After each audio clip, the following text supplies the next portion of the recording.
ওয়াজিনা বিকা আলা হাউলাই শাহিদা, আর আপনার এই উম্মতের বিরুদ্ধে সাক্ষী দেওয়ার জন্য নবী আমি আপনাকে দাঁড় করাবো।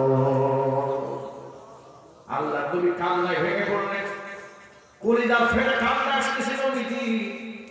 আল্লাহ হাবিব ভাবতেছিলেন যে উম্মতের জন্য তাইফে বার খেলা অভিশাপ দিলাম না, উহুদে বার খেলা অভিশাপ দেই না, বদর প্রান্তরে আমার সাহাবীরা রক্তাক্ত হয়েছে, খন্দকে কত নিদারুণ কষ্ট পেয়েছি, শত শত যুদ্ধ করলেন, কত কষ্ট করলেন উম্মতের জন্য, আর সেই উম্মতের বিরুদ্ধে আমি নবী কিভাবে কাল হাসরের ময়দানে সাক্ষী দেব? আল্লাহ হাবিব উম্মতের মায়া কেঁদে কেঁদে জারজার হয়ে যাচ্ছিলেন। আসসালামু আলাইকুম ওয়া রাহমাতুল্লাহি ওয়া বারাকাতুহু।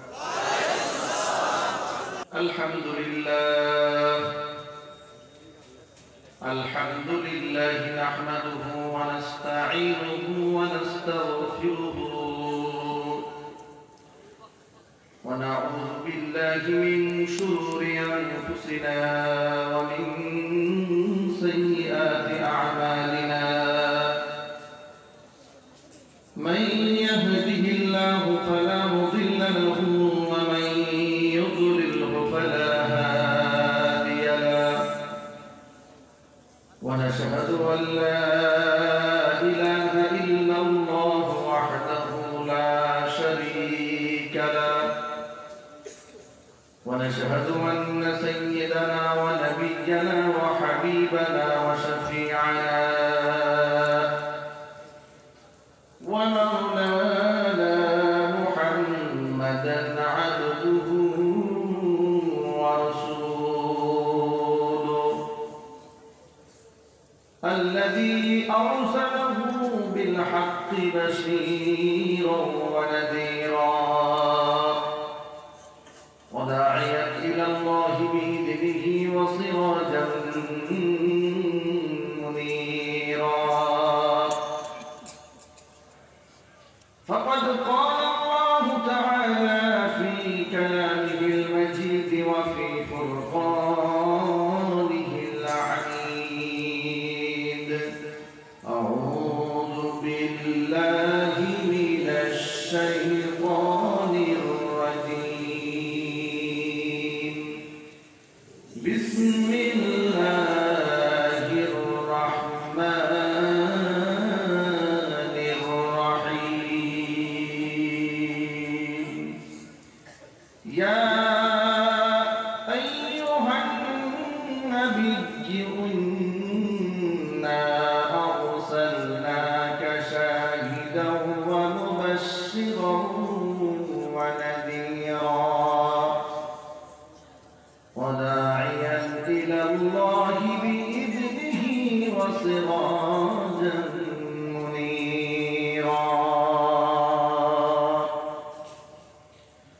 وبشر المؤمنين بأن لهم من الله فضلا كبيرا ولا تطع الكافرين والمنافقين ودع أذاهم وتوكل على الله وكفى بالله وكيلا.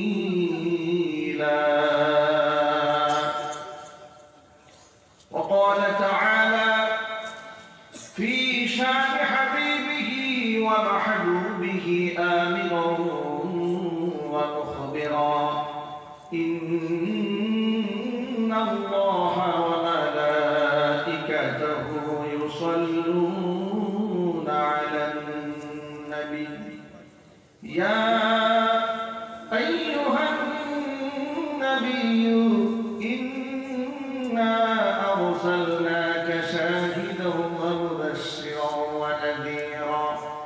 وقال تعالى في شان حبيبه ومحبوبه آمرا ومخبرا: إن الله وملائكته يصلون على النبي يا أيها الذين آمنوا صلوا عليه وسلموا تسليما.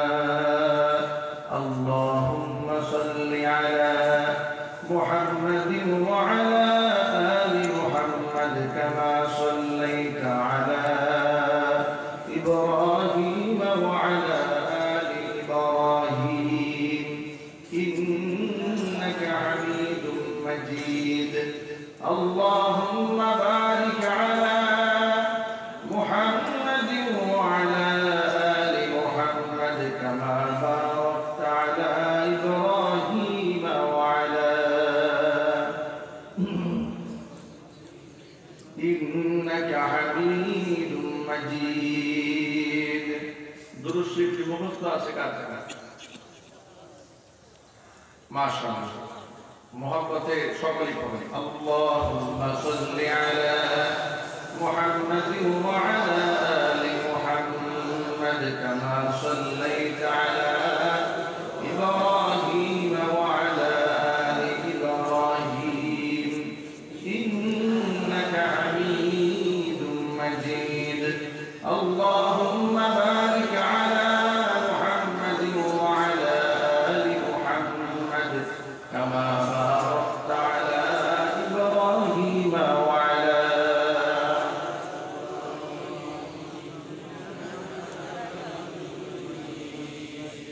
لا إله إلا الله لا إله إلا الله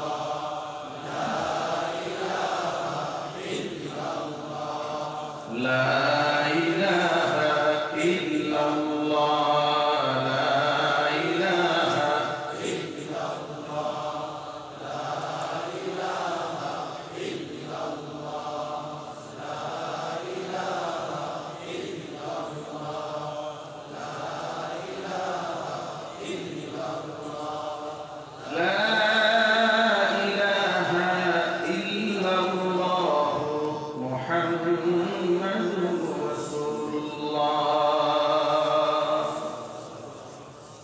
সাল্লাল্লাহু আলাইহি ওয়াসাল্লাম দারমা ভাইরা বসা যায় না আপনারা একটু চেপে চেপে বসলে জায়গা হবে ইনশাআল্লাহ শীতের দিন তো চেপে বসলে কষ্ট হবে না এক মিনিটের জন্য সবাই একটু দাঁড়ান তো লিল্লাহি তাকবীর সবাই কোমরটা একটু ভালো করে ঝাঁকায় না এটা তাকবীর হবে জোরে লিল্লাহি তাকবীর আরো জোরে লিল্লাহি তাকবীর এখন যে যেখানে আছে এক কদম করে সামনে আসে আগে বলবেন না আগেই বলবেন না দাঁড়ানো ভাইরা পেছনে যারা আছেন শীতে দাঁড়িয়ে কাঁপতেছেন এই চান্সে যদি ঢুকে আপনার আসলে আপনি দখল করেন এখন মেহরবানি করে বসে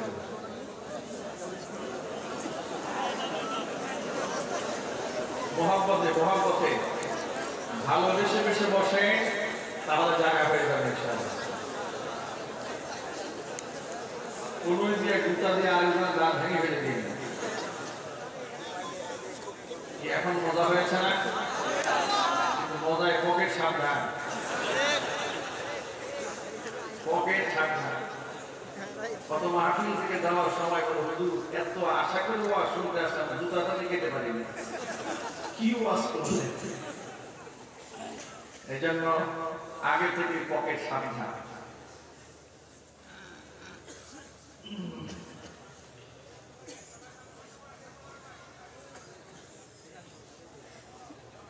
এটা কি সদর থানা গাজীপুর সিটি কর্পোরেশন ঐতিহ্যবাহী গাজীপুর জেলার গাজীপুর সিটি কর্পোরেশনের অন্তর্ভুক্ত 22 নং ওয়ার্ডের বাহাদুরপুর জামে মসজিদ ও বাইতুল কোরআন মাদ্রাসা মরহুম হাজী মুঈনুদ্দিন মন্ডল বাড়ির উদ্যোগে আয়োজিত বার্ষিক ওয়াজ ও মাহফিল 2020 এর আজকে সম্মানিত সভাপতি বিশেষ অতিথিবৃন্দ হাজারাত উলামায়ে কেরাম মুরব্বিয়ানে ইকরাম অত্র এলাকায় এবং পার্শ্ববর্তী এলাকায় বিভিন্ন মসজিদ থেকে আগত মুহতারাম আইমায়ে মাসাজিদ ও খুতবায়ে মাসাজিদ মুকাররম উলামা বিভিন্ন মাদ্রাসা স্কুল কলেজ ইউনিভার্সিটি শিক্ষাঙ্গন থেকে আগত মুকাররম আসাতিজা সম্মানিত শিক্ষক মণ্ডলী আমার সামনে উপবিষ্ট অত্র এলাকা এবং পার্শ্ববর্তী এলাকার বিভিন্ন প্রান্ত থেকে ছুটে আসা দিন দরদি ইমানদার পরহেজগার মুত্তাকি মুসলিম ভাইরা, পর্দার অন্তরালে আমাদের সকলের শ্রদ্ধা ভাজন পর্দানিশীল মা এবং বোনেরা, মহান আল্লাহ রাব্বুল আলামিনের আলিশান দরবারে লাখো কোটি শুকরিয়া আদায় করছি যে মহান আল্লাহ তাবারক ওয়া তাআলা উম্মতের এই ক্লান্তি লগ্নে প্রচন্ড শীতকে উপেক্ষা করে গোটা বিশ্বময় বৈশ্বিক মহামারী করোনার মধ্যে সুস্থতার নিয়ামত দান করে এত সুন্দর একটি আলোকিত পরিবেশে কোরআন সুন্নাহর আলোচনা করার এবং শোনার জন্য আল্লাহ পাক আমাদেরকে সুযোগ করে দিয়েছেন। এই জন্য আপনারা খুশি না বেজার, কম না বেশি, উচ্ছ্বসিত কণ্ঠে খুশি মনে মন প্রাণ উজাড় করে আল্লাহ সুবহানাহু ওয়া তাআলা শেখানো ভাষায় শুকরিয়া আদায় করছি।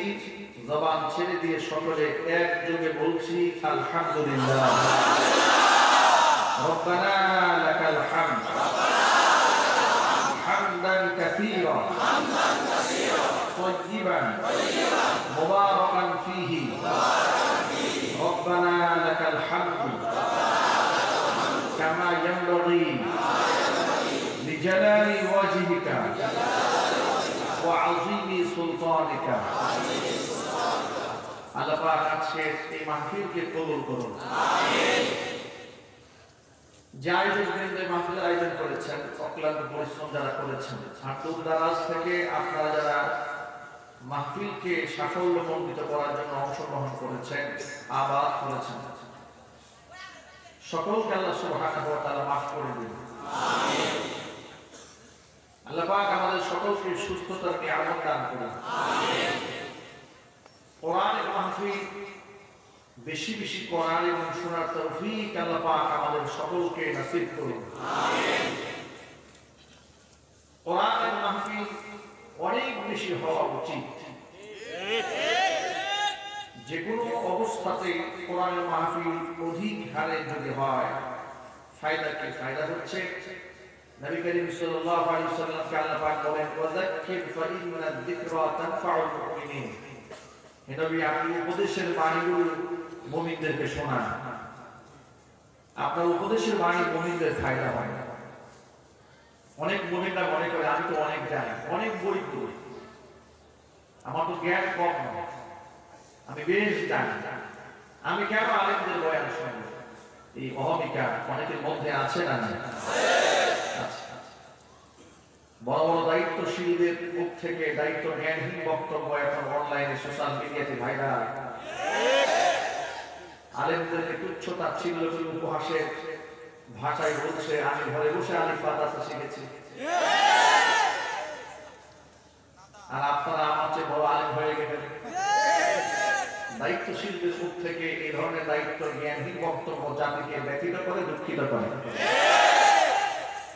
আল্লাহ পাক আমাদেরকে সচেতন হওয়ার তৌফিক দান করুন। আমিন। কোরআনের মাহফিল অনেক বেশি হওয়া উচিত। এই জন্য আলেমদের মজলিসে বসলে, আলেমদের সাথে উঠা বসা করলে মানুষের মৃত আত্মা তাজা হয়ে যায়। এই বক্তব্যটি আমার না, নবী করিম সাল্লাল্লাহু আলাইহি ওয়াসাল্লামের হাদিস। আল্লাহ রাসূলের একজন বিশিষ্ট সাহাবী আন আবি উমামা আল-বাহিলি রাদিয়াল্লাহু তাআলা আনহু, তিনি হচ্ছেন হাদিসের রাবী। তার থেকে বলেন, তিনি বলেন এই পৃথিবীতে একজন বিখ্যাত আল্লাহর ওলি ছিলেন, তার নাম হচ্ছে হযরত লুকমান আলাইহিস সালাতু ওয়াস সালাম। নবী রাসূল ছিলেন না, কিন্তু তার নামে তার মুখনিসৃত বক্তব্যগুলো কোরআনের আয়াত হিসেবে আল্লাহ পাক নাযিল করেছেন। তার নামে আল্লাহ কোরআন মাজিদে ভিন্ন একটি সূরা নাযিল করেছেন। সূরার নাম কি? সূরা লুকমান। লুকমান হাকিম তার সন্তানকে উপদেশ দিয়ে যে বক্তব্যগুলো দিয়েছেন, বেশ কিছু বক্তব্য কোরআনে আল্লাহ পাক উদ্ধৃত করেছেন সূরা লুকমান, আর বেশ কিছু বক্তব্য নবী করিম সাল্লাল্লাহু আলাইহি ওয়াসাল্লাম তার হাদিস তিনটার ভিতরে আল্লাহ নবী উল্লেখ করেছেন। একটি হাদিসের মধ্যে এসেছে লোকমান হাকিম তার সন্তানকে ডেকে বলছে, ইয়া বুনাইয়া আলাইকা বিমাজালিসিল উলামা ওয়াসতামি' কালামাল হুকামা। হে ছেলে, তুমি আলেমদের মজলিসে উঠা বসা করবে, ওয়ালতাজিমাহা, এবং আলেমদের মজলিসে উঠা বসা করাটাকে জীবনের জন্য অত্যাবশ্যকীয় পাথর হিসেবে গ্রহণ করবে। সন্তানকে বলছে আলেমদের সাথে উঠা বসা করা এটা তোমার জীবনে একটা পাথর। শুধু তাই না, ওয়াসতামি' কালামাল হুকামা, জ্ঞানী আলেমদের বক্তব্য শুনবে। কারণ কি? فإن الله يحيي القلب الميت بنور الحكمة। জ্ঞানী পণ্ডিত আলেমদের বক্তৃতার মাধ্যমে মৃত আত্মাকে আল্লাহ পাক সেভাবে সজীব করে তোলে, কামা ইউহয়িল আরদাল মাইয়িতাতা বিওয়াবিলিস সামা আও বিওয়াবিলিল মাতার। বৃষ্টির পানির ফোঁটার মাধ্যমে মরে যাওয়া শুকনা জমিনকে আল্লাহ পাক যেভাবে সজীব করে তোলে, আলেমদের বক্তৃতার মাধ্যমে মৃত আত্মাকে আল্লাহ পাক সেভাবে জিন্দা করে দেয়। আলেমদের বয়ান শোনা ফায়দা হয়। আলেমদের বয়ান যারা শোনে তারা আল্লাহ ভীরু হয়, পরকালমুখী হয়, জবাবদিহিতার মেজাজ তৈরি হয়ে যায়, আমলের মধ্যে ব্যালেন্স তৈরি হয়, ভারসাম্যপূর্ণ হয়। তিনি নম্র হন, তিনি ভদ্র হন, তিনি আদর এবং আখলাক পূর্ণ হন। আপনাদের সব সময় মনে রাখতে হবে, যার মধ্যে ধর্মীয় জ্ঞান যত বেশি হবে সেই ব্যক্তি মানবতার তত উৎকর্ষতায় পৌঁছে যাবে। যার মধ্যে ধর্মের জ্ঞান কম সে হবে ধর্মান্ধ, সে হবে জালেম, সে হবে ফাসিক, সে হবে অহংকারী, তার মধ্যে অহংকার প্রবেশ করবে। যার মধ্যে ধর্মের জ্ঞান থাকে সে প্রকৃত মানুষ হয়ে যায়। আজকে আমাদের সমাজের মধ্যে নাস্তিকরা একটা কনসেপ্ট মানুষের সামনে প্রচার করে বেড়ায়, সেটা হলো আমাদের ধর্ম নাই, আমরা হিন্দু, বৌদ্ধ, খ্রিস্টান, মুসলিম কোনটাই না, আমরা আমাদের ধর্মের নাম হলো মানবতা, ইনসানিয়াত। আছে না নাই? এই কথা নাস্তিকরা বলে কেন?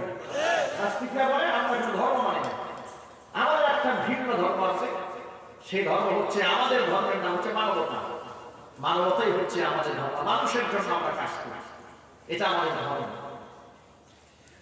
এই সমস্ত জাহেল এবং মূর্খদের জানা নাই বিশ্বের সমস্ত মানবতাবাদীরা মিলে যত মানবতার কথা প্রসব করেছে, যত তাদের পেট থেকে যত কথা বের হয়েছে, মুখ থেকে যত শব্দ মানবতার পক্ষে উচ্চারিত হয়েছে, আমার নবী বিশ্বনবী মুহাম্মদ রাসূলুল্লাহ সাল্লাল্লাহু আলাইহি ওয়াসাল্লামের জবান থেকে মানবতার পক্ষে যে বক্তব্য এসেছে তার 1000 ভাগের 1 ভাগও তারা বলতে পারবে না। ওরা মনে করে যে ধর্ম মানলে মানবতা থাকবে না, কিন্তু ওরা এটা জানে না, যেহেতু ধর্মীয় জ্ঞান নাই, যে ধর্ম যে ব্যক্তি যত বেশি মানবে তার মধ্যে মানবতা তত বেশি সৃষ্টি হবে। ভাইরা, নবী করিম সাল্লাল্লাহু আলাইহি ওয়াসাল্লাম হচ্ছে এত বেশি ধার্মিক যে তার চেয়ে বেশি ধর্মভীরু এবং ধার্মিক হওয়ার কোন সুযোগ এই পৃথিবীর আর কারণ নেই, ঠিক কি না? কারণ ধর্মের জ্ঞান আল্লাহ পাক তার রাসূলকে যা দিয়েছিলেন, পৃথিবীর সমস্ত নবী রাসূলের জ্ঞান নিয়ে পৃথিবীভূত আকারে জমা করলে যা হবে, মুহাম্মদ সাল্লাল্লাহু আলাইহি ওয়াসাল্লামের জ্ঞান তার থেকে বেশি হবে। কারণ এই দুনিয়াতে আল্লাহ পাক আসমান থেকে যত কিতাব নাযিল করেছেন, তাওরাত, জাবুর, ইনজিল, সহিফা সমূহ, অর্থাৎ বিগত জীবনে নবীর উপর যত কিতাব আল্লাহ নাযিল করেছেন, সমস্ত কিতাবের জ্ঞানকে একত্রিত করলে যা হবে, মৌলিক কথাগুলো সবগুলোকে আল্লাহ পাক কোরআনের মধ্যে ঢুকিয়ে দিয়েছেন। কোন ব্যক্তি যদি কোরআন পড়ে তার তাওরাত পড়া হয়ে যাবে, কোন ব্যক্তি যদি জাবুরের ইলম নিতে চায় তা কোরআন পড়লে জাবুরের ইলম তার হাসিল হয়ে যাবে। কোন ব্যক্তি যদি বাইবেল পড়ার স্বাদ জাগে, কোরআন পড়লে বাইবেল, অবিকৃত বাইবেলের স্বাদ পাওয়া যাবে। বর্তমানের বাইবেল নয়, এই বাইবেল তো ওরা পরিবর্তন করে ফেলেছে। বর্তমান পৃথিবীতে ভিন্ন ধর্মাবলম্বীদের যে ধর্মীয় কিতাব রয়েছে, এই কিতাবটা হুবহু আল্লাহ পাকের পক্ষ থেকে নাজিলকৃত কিতাব নয় বলে আল্লাহ নিজেই আয়াত নাযিল করেছেন। একমাত্র পৃথিবীতে অবিকৃত একটা কিতাব রয়েছে, সেই কিতাবের নাম কি? কথা বলে। আল কোরআন হচ্ছে পৃথিবীর মধ্যে একমাত্র অবিকৃত কিতাব। এটা ছিল, অবিকৃত আছে, থাকবে কিয়ামত পর্যন্ত। কথা বলতে হবে। এর একটা মুক্তাও কেউ পরিবর্তন করতে পারবে না, কারণ হেফাজতের দায়িত্ব কার হাতে? শাহাদাত আঙ্গুল উঁচা করে বলে আল্লাহ সুবহানাহু ওয়া তাআলা। আল্লাহ রাব্বুল আলামিন কোরআন মাজিদে সূরা হিজরের 9 নম্বর আয়াতের মধ্যে বলেন, ইন্না নাহনু নাযালনা যিকরা ওয়া ইন্না লাহু লাহাফিজুন। এই কোরআনকে আল্লাহ পাক জিকির শব্দে উল্লেখ করলেন। মনে রাখবেন, কোরআন মাজিদের বেশ কিছু সম্মানিত নাম রয়েছে। কোরআন মাজিদের নাম যেমন কোরআন, কোরআনের আরেকটা নাম হচ্ছে ফুরকান, কোরআনের একটা নাম হচ্ছে তানজিল, কোরআনের আরেকটা নাম হচ্ছে জিকির। এগুলা হচ্ছে কোরআন মাজিদের নাম। একটা নাম হচ্ছে জিকির। আল্লাহ পাক বলেন, এই জিকির আমি নাযিল করেছি, আর এর সংরক্ষণের দায়িত্ব আমি নিজের হাতে গ্রহণ করেছি। আমি এমন জায়গায় এই কোরআনকে সংরক্ষণ করবো যেখান থেকে চুরি হওয়ার কোনো ভয় নেই, চিন্তায় হওয়ার কোনো সুযোগ নাই, সেখান থেকে জ্বালিয়ে পুড়িয়ে বশীভূত করে দেওয়ার কোনো চান্স নাই, বিকৃত করার কোনো সুযোগ নাই।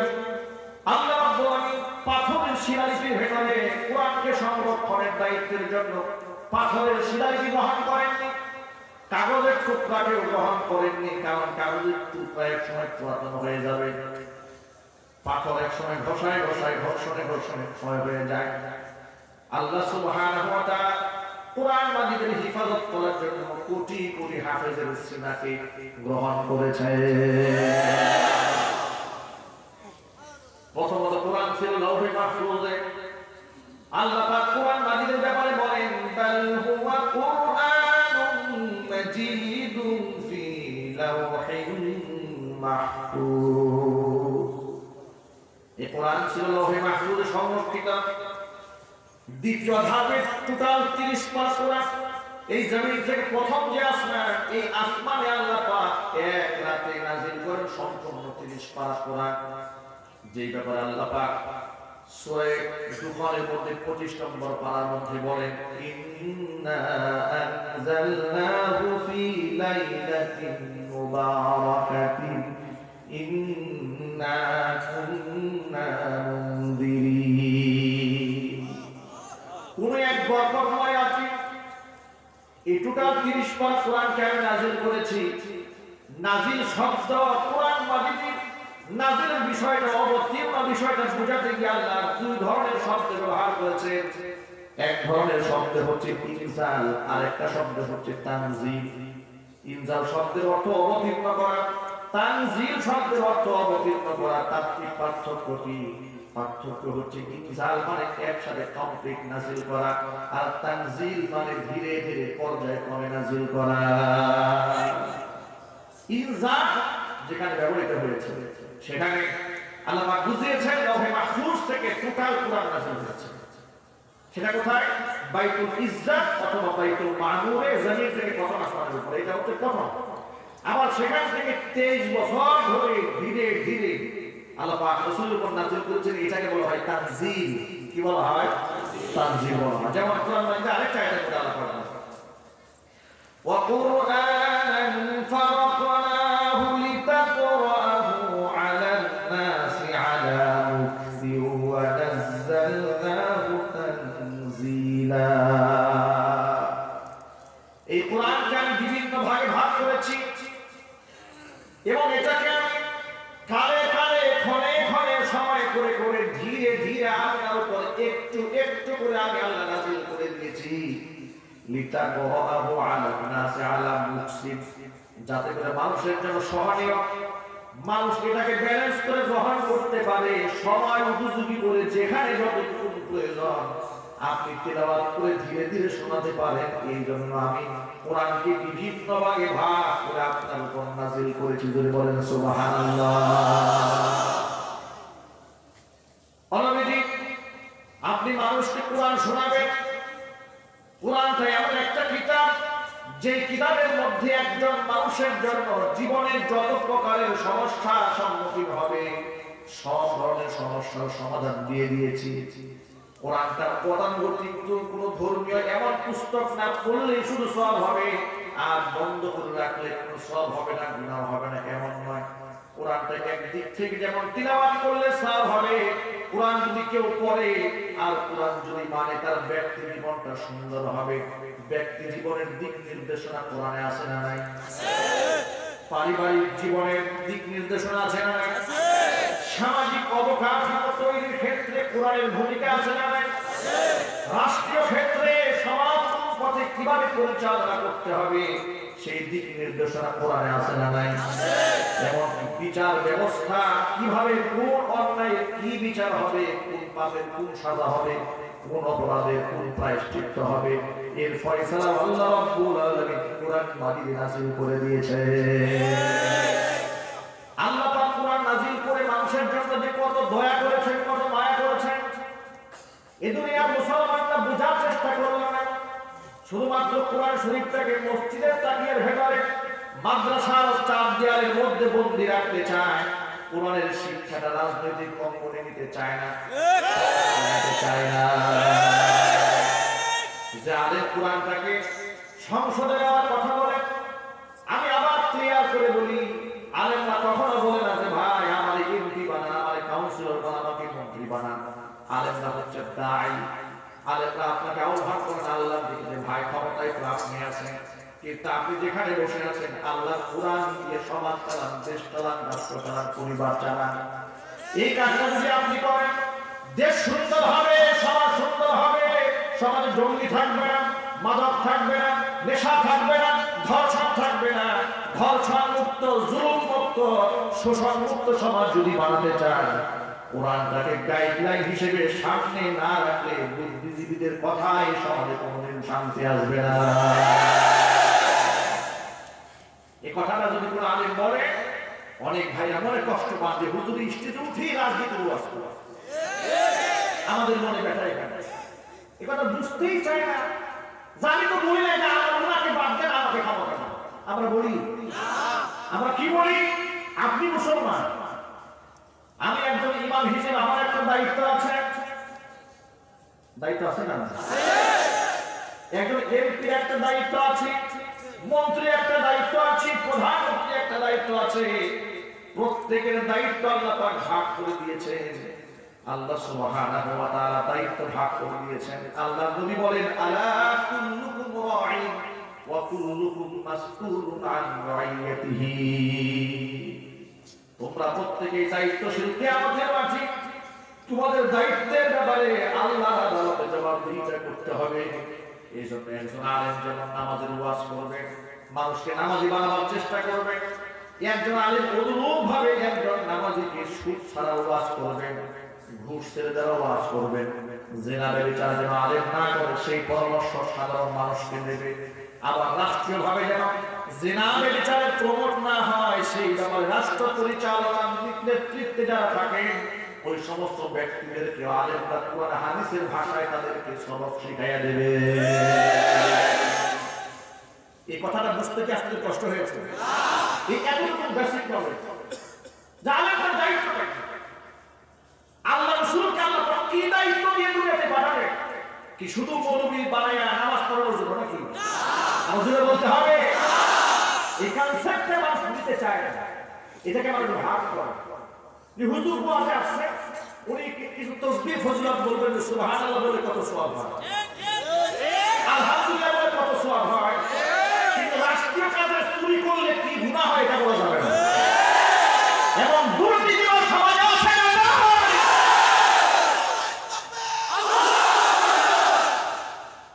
আমার যুবক ভাইরা, একজন আলেমের দায়িত্ব কতটুকু লক্ষ্য করেন? আমি একজন দায়ী হিসেবে আমার দায়িত্ব কতটুকু আপনি আগে শোনেন। আল্লাহ সুবহানাহু ওয়া তাআলা সূরা আহজাবে নবীজিকে বলেন, ইয়া আইয়ুহান নাবিয়্যু ইন্না আরসালনাকা শাহিদান ওয়া মুবাশশিরান ওয়া নাযীরা। নবীজি, আমি আপনাকে সাক্ষী স্বরূপ দুনিয়াতে পাঠিয়েছি, আপনি হচ্ছেন উম্মতের আমলের সাক্ষী। সুবহানাল্লাহ। আপনি হচ্ছেন উম্মতের আমলের সাক্ষী। শাহিদান ওয়া মুবাশশিরান ওয়া নাযীরা, আপনি হচ্ছেন ঈমানদার বান্দাদেরকে সুসংবাদদাতা এবং তাদেরকে সতর্ককারী। শুধু তাই নয়, ওয়া দাঈয়ান ইলাল্লাহি বিইযনিহি, আমার অনুমতি সাপেক্ষে আপনি মানুষদেরকে আমার দিকে আহ্বান করবেন। ওয়া সিরাজান মুনীরা, আপনাকে আমি আলোকিত প্রদীপ বানাই দিলাম। আপনি যে সমাজে থাকবেন, আপনার হিদায়াতের নূরে সমাজ আলোকিত হবে। আপনার ইলমের নূরে সমাজের অন্ধকার, কুফরি, শিরকি, বেদাতি সব দূর হয়ে যাবে। কুসংস্কার দূরীভূত হয়ে, জুলুম, নির্যাতন সব দূরীভূত হয়ে একটি আলোকিত সামনের ভিত্তিতে সমাজ প্রতিষ্ঠিত হবে। দেখেন, এই শব্দগুলো একটু বোঝার চেষ্টা করুন। আল্লাহ পাক তার রাসূলকে বলছেন, ইয়া আইয়ুহান নাবিয়্যু, হে নবী, ইন্না আরসালনাকা শাহিদান ওয়া মুবাশশিরান ওয়া নাযীরা, আমি আপনাকে বানিয়েছি সাক্ষী, আমি আপনাকে বানিয়েছি সুসংবাদদাতা, আমি অনুরূপভাবে আপনাকে সতর্ককারী বানিয়েছি। আচ্ছা ভাইরা আমার, একটুখানি আমার দিকে তাকান, ভালো দেখে নজর করুন। রাসূল পাক সাল্লাল্লাহু আলাইহি ওয়াসাল্লাম উম্মতের আমলের সাক্ষী।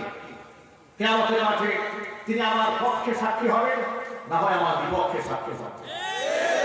আপনি ভাবতে পারেন, রাসূল যদি কিয়ামতের মাঠে আমার বিরুদ্ধে সাক্ষী দেন, আমার অবস্থা কি হবে?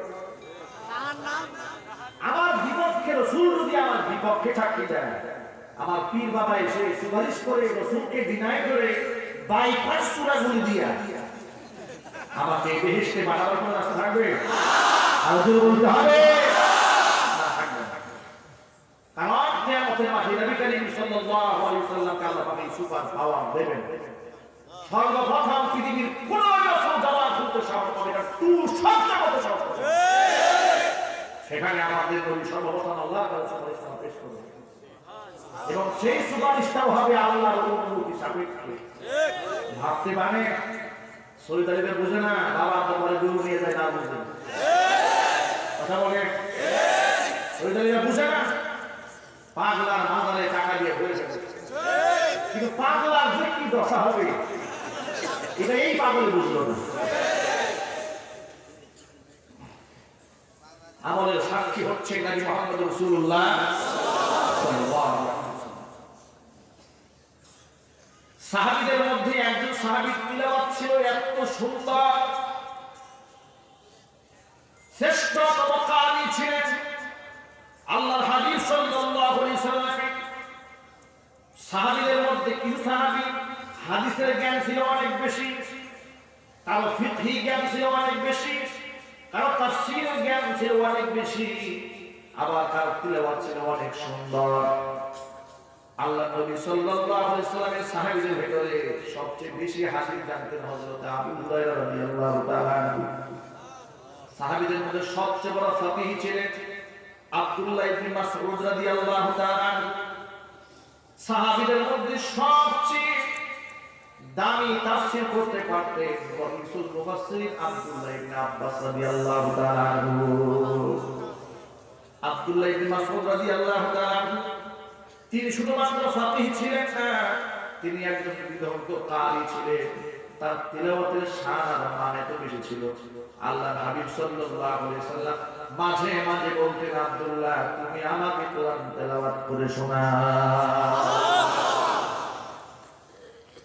আব্দুল্লাহ ইবনে মাসউদ রাদিয়াল্লাহু তাআলা আনহু বলেন, আতলাউ আলাইকাল কুরআন ওয়াল কুরআন উনজিলা আলাইক, নবী আমি আপনার কোরআন শোনাবো, অথচ এই কোরআন আপনার প্রতি আল্লাহ নাযিল করেছে।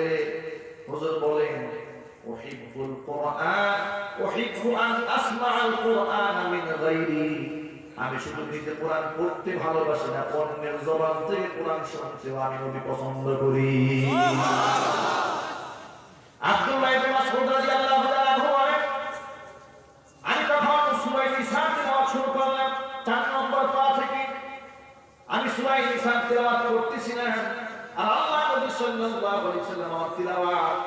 শুনতেছিলেন। একটা পর্যায়ে এসে যখন আমি তিলাওয়াত করলাম, ফাকাইফা ইযা জিনা মিন কুল্লি উম্মাতিন বিশাহীদিন ওয়া জিনা বিকা আলা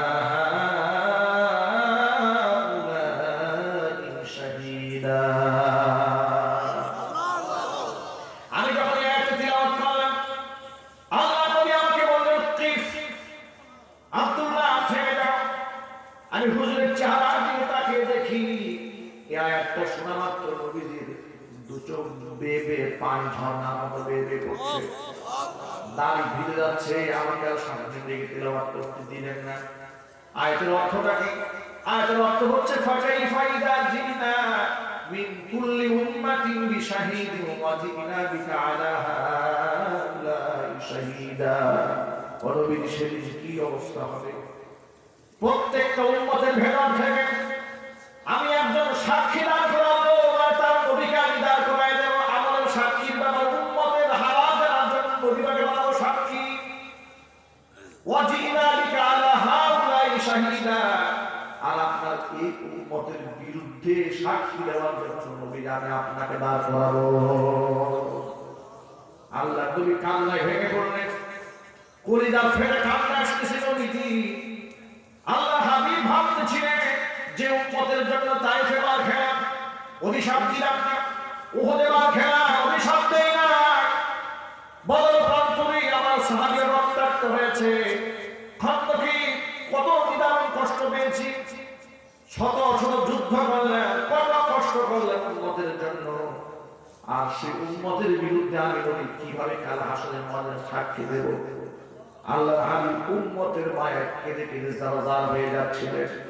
ভাইরা আমার, ভালো করে মনে রাখেন, আমার পক্ষে কিংবা বিপক্ষে সাক্ষী হইলে হবে বিশ্বনবী মুহাম্মদ রাসূলুল্লাহ সাল্লাল্লাহু আলাইহি ওয়াসাল্লাম। আমার পক্ষে যদি আল্লাহর নবী সাফাই গায়, আমার পক্ষে যদি হুজুর সাক্ষ্য দিয়ে দেয়, আমার পক্ষে আমার কপাল ধন্য হবে। আমার বিপক্ষে নবীর সাক্ষী হয়ে দাঁড়ায় গেলে পৃথিবীর কোনো বাবার ক্ষমতা নাই জাহান্নাম থেকে আমার নাজাত দেয়। এই জন্য বাবার খুশি নয়, খুশি হতে হবে আল্লাহ, খুশি হতে হবে বিশ্বনবী মুহাম্মদ রাসূলুল্লাহ সাল্লাল্লাহু আলাইহি ওয়াসাল্লাম। কোরআন মাজিদ আল্লাহ পাকের জন্য বলেন, ইয়া আইয়ুহাল্লাযীনা আমানু আতিউল্লাহ ওয়া আতিউর রাসূল ওয়া উলিল আমরি মিনকুম। হে ইমানদারগণ, আনুগত্য করবে আমি আল্লাহ, আনুগত্য করবে আমার রাসূলের, আর আনুগত্য করবে মুহাক্কিক উলামায়ে কেরাম। যদি বলেন সুবহানাল্লাহ। আমি আল্লাহর আনুগত্য করতে হবে, আমার রাসূলের আনুগত্য করতে হবে। মুহাক্কিক বিদগ্ধ উলামায়ে কেরাম, জ্ঞানী আলেমদের অনুসরণ করতে হবে। অনেক সময় লোকেরা বলে, আমি তো এক হুজুরের কাছ থেকে ফতোয়া শুনেছি, উনি বলেছে যে 3 তালাক বলে দিলেও অসুবিধা নাই, রাগের মাথায় করে দিয়েছে, অসুবিধা নেই। এটা আমার হুজুর বলেছে। কোন হুজুর বললো? যে হুজুর আনা তোমার জানা কোনো অর্থ জানা না। কথা বলে ঠিক কিনা? ইদানি এমন কিছু ভাড়াটে দালাল গোষ্ঠীর আবির্ভাব ঘটেছে, স্পষ্ট হারামকে হালাল ফতোয়া দিয়ে সংবাদ সম্মেলন করে এমন পাঁচটা গোলাম আছে না নাই? এরা কিসের বলবি? কোন দেশের বলবি? কোথা থেকে লেখাপড়া করেছে? রাষ্ট্রের হালাল হারাম, জায়েজ না জায়েজ, শিরক বেদাত, বৈধ অবৈধের ফতোয়া নিতে হবে রাষ্ট্রের দায়িত্বশীল গ্রহণযোগ্য মুফতিদের কাছ থেকে। দেশে গ্রহণযোগ্য ফতোয়া বিভাগ আছে না? আছে। গ্রহণযোগ্য মুফতি আছে না? আছে। তাদের কাছ থেকে ফতোয়া নিতে হবে, ফতোয়া বোর্ড থেকে ফতোয়া নিতে হবে। ওই কিস্তি মাথা টুপি একটা মাথায় দিল আর লম্বা দাঁড়িয়ে নিয়ে সংবাদ সম্মেলন করে বললো এটা জায়েজ আর এটা না জায়েজ, আর এটা নিয়ে সাংবাদিক ভাইরা লাফাতে লাফাতে দম বন্ধ হয়ে যাচ্ছে। কাজ হবে না। মনে রাখতে হবে, টাকার বিনিময়ে বহুত মুনাফিক বিক্রি হয়ে যায়। আবার তাদের ব্যাকগ্রাউন্ডটাও দেখতে হবে, তারা কোন ফতোয়া বিভাগ থেকে ফতোয়া দিয়েছে, কোথা থেকে লেখাপড়া করেছে, সে কি, তার ব্যাপারটা জাতির সামনে আগে প্রমাণ করতে হবে। দাড়ি দেখেই মৌলবি চেনা যাবে না।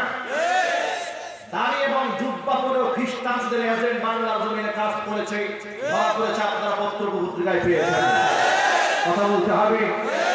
আজকালকে তাই যেমন পবিত্রতার ছাপ শেয়ার ইসলাম মুসলমান চেনার জন্য নিজের রাজনৈতিক ফায়দা কিংবা যে কোনো উদ্দেশ্য সাধন করতে গিয়ে পরহেজগার শাস্ত্রে গিয়ে আল্লাহ রাসূলের খুশির জন্য নয় লিবাস ধারণ করে এমন লিবাসধারী মুনাফিক সমাজে আছে না নাই? এই জন্য ব্যাকগ্রাউন্ড দেখতে হবে যে ফতোয়া দিয়েছে তার লেখাপড়া কি, কোন মাদ্রাসার মুফতি, কোথাকার দায়িত্বশীল, সেখান থেকে গ্রহণযোগ্য একটা বিভাগ থেকে যে ফতোয়া আসবে জাতিকে সেই ফতোয়া দিতে হবে, মানতে হবে।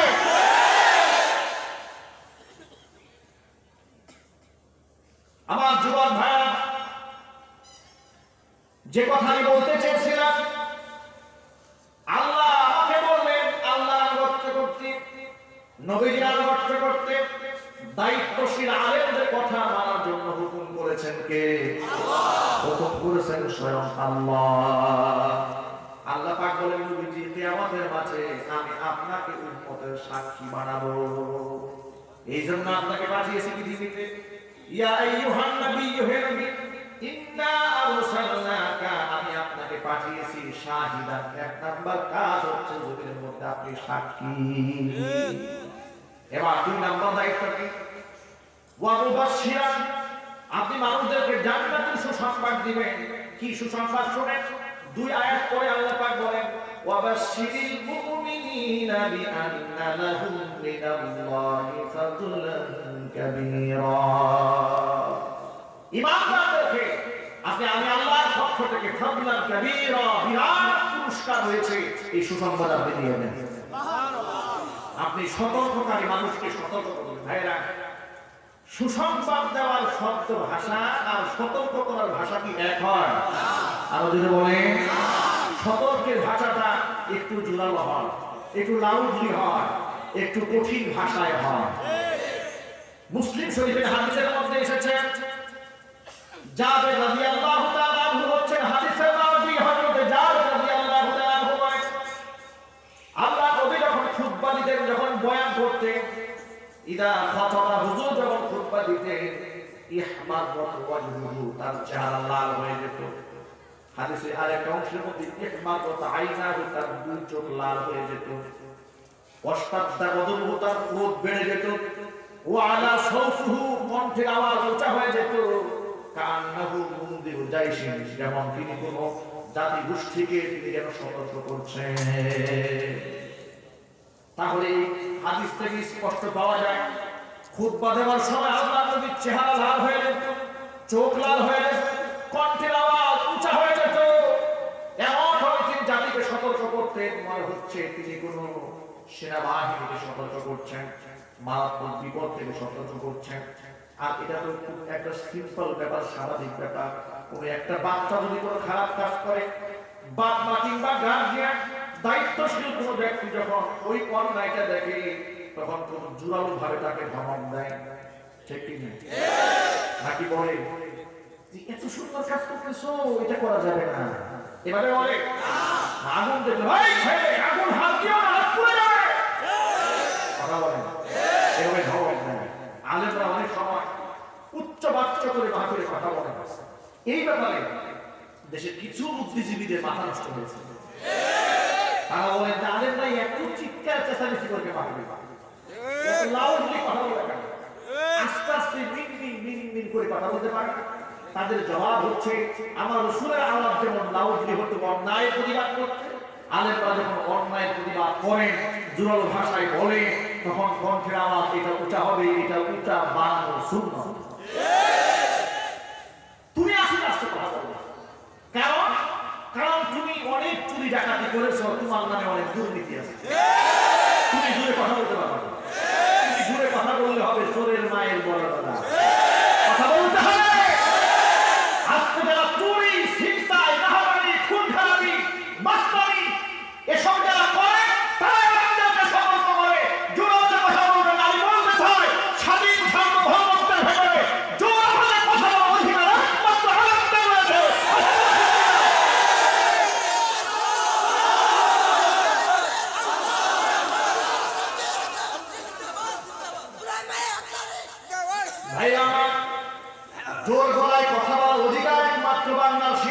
আমাদের রয়েছে? কথা বলতে হবে।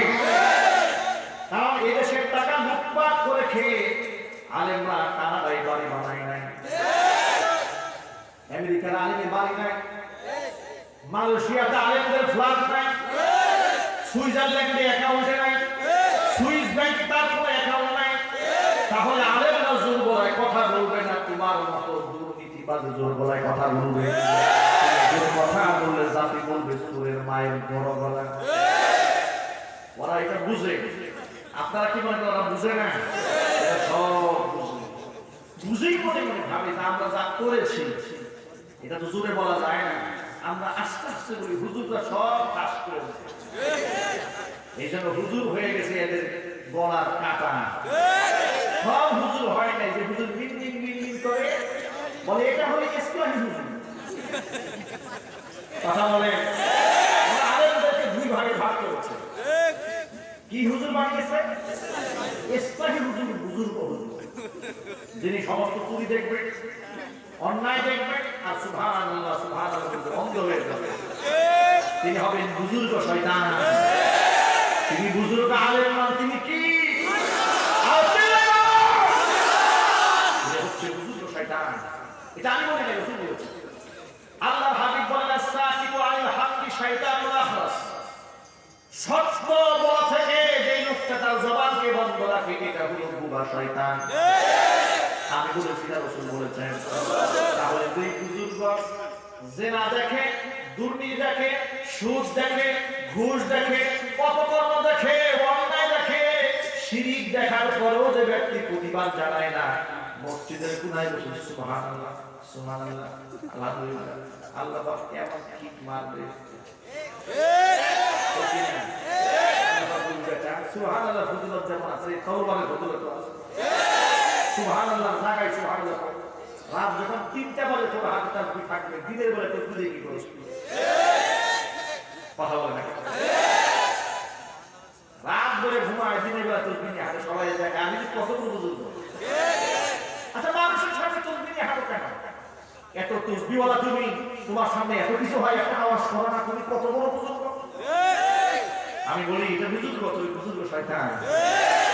বুজুর্গ মানে বড়, বুজুর্গ মানে কি? বড়। এটা ফার্সি শব্দ। ফার্সি শব্দে বুজুর্গ শব্দের অর্থ হচ্ছে বড়। উনি বড় এটা ঠিক, কিন্তু বুজুর্গ শয়তান, এটা হচ্ছে বড় শয়তান। এই জন্য অন্যায় প্রতিবাদ, অনিসলামিক কর্মকাণ্ডের প্রতিবাদ সর্বমহল থেকে সমস্ত আলেমদেরকে করতে হবে। আবার সমস্ত মুসলমানদেরকে অন্যায় প্রতিবাদ করতে হবে।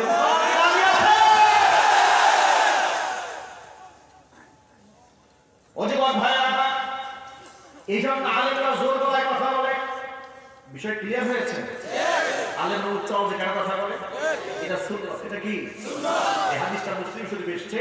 হাদিস রাবি হচ্ছে জাবির ইবনে আব্দুল্লাহ রাদিয়াল্লাহু তাআলা। তিনি বলেন রাসূল যখন খুতবা দিতেন, হুজুরের চোখ লাল হয়ে যেত। ওয়া আলা সাউতুহু কণ্ঠের আওয়াজ উঁচু হয়ে যেত। ইস্তাবদা গাদাবু তারা বেশি হয়ে যেত। মনে হচ্ছে কান্নাহু মুনজিরু জাইশি, তিনি কোনো সেনাবাহিনীকে সতর্ক করছেন। এভাবে লাউডলি নবীজি মাঝে মাঝে কথা বলতেন। ওজমান ভাইরা, তাহলে এবার আসে আল্লাহর হাবিবকে আল্লাহ পাক বললেন, নবীজি আপনি যেমন একজন সতর্ককারী, আপনি একজন সুসংবাদদাতা, আপনি একজন দায়ী, ওয়াদাইয়ান ইলাল্লাহি বিইذনিহি ওয়া সিরাজান মুনীরা। আপনি একজন দায়ী, আমার দিকে মানুষকে আহ্বান করবেন। আর আমার দিকে আহ্বান করতে গিয়ে আরেকটা মূলনীতি অবলম্বন করতে হবে। সেটা কি? ওয়ালা তুতিইল কাফিরিনা ওয়াল মুনাফিকিনা ওয়া দা'a আদাহুম ওয়া তাওয়াক্কাল আলাল্লাহ ওয়া কাফা বিল্লাহি ওয়াকিলা। যখন আপনি মানুষদেরকে সঠিকভাবে আমার দিকে আহ্বান করবেন, মানুষকে শিরিক ছাড়তে বলবেন, মানুষকে মুক্তি পূজা আছে একমাত্র আমি আল্লাহর সামনে মাথা যখন নত করতে বলবেন, ওই মানুষগুলো আপনার শত্রু হয়ে যাবে, কাফেররা আপনার দুশমন হয়ে যাবে। ওরা আপনাকে নমনীয় করার প্রস্তাব দিবে, খবরদার ওয়ালা তুতিইল কাফিরিনা, ওই কাফেরদের কথা আপনি কানে নেবেন না।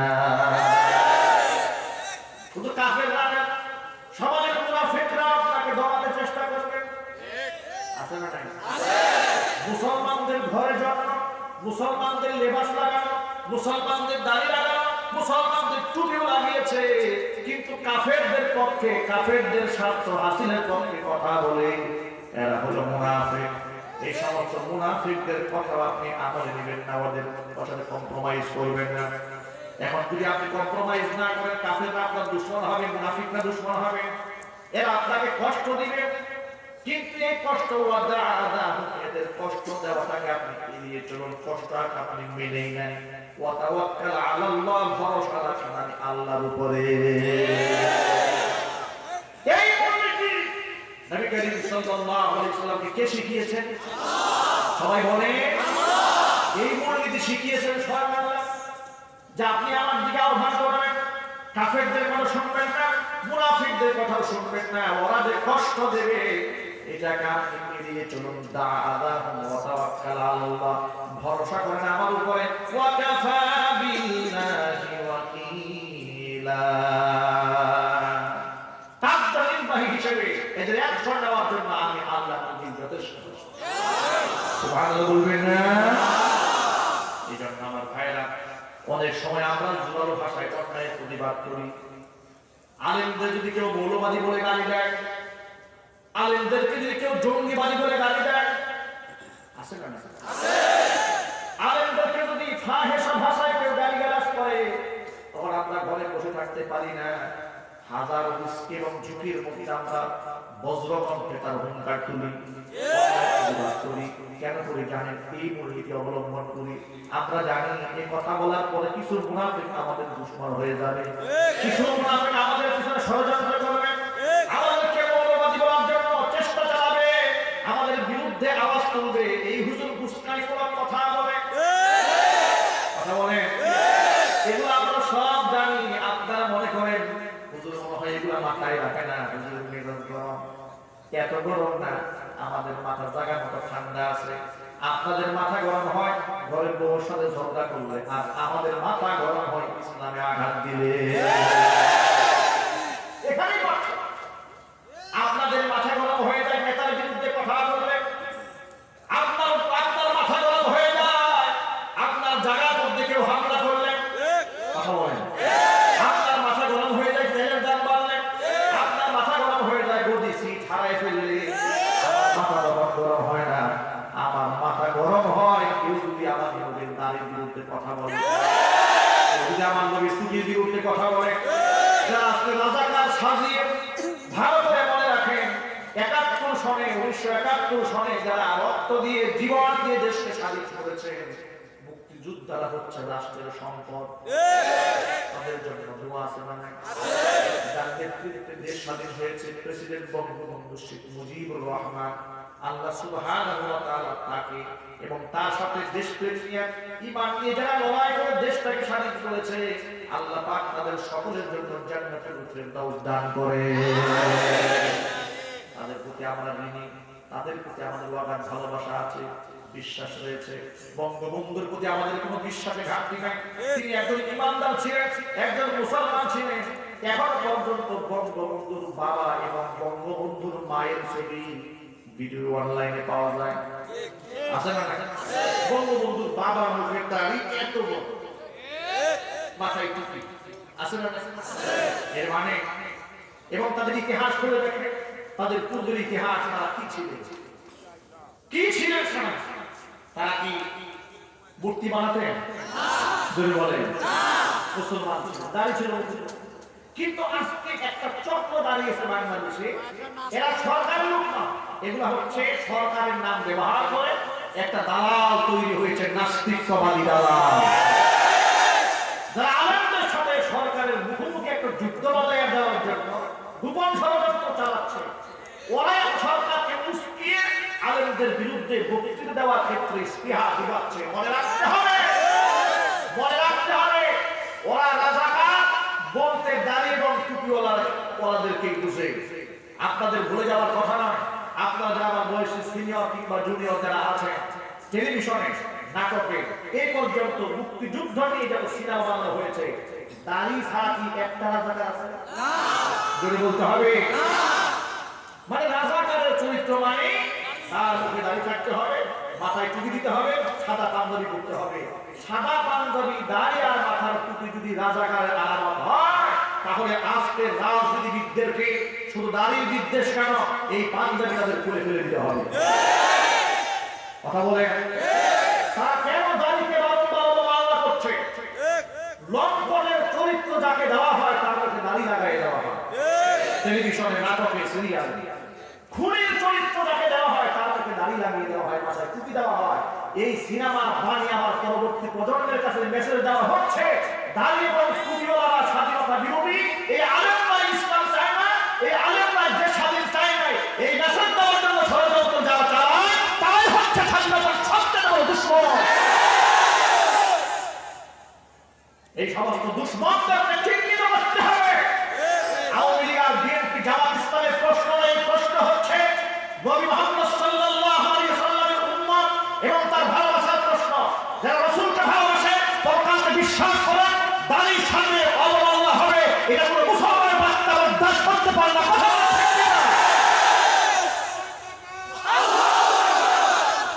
ওরা কিছুদিন আগে কুকুর কার্টুন বানিয়ে কুকুরের মাথায় টুপি দিয়েছে।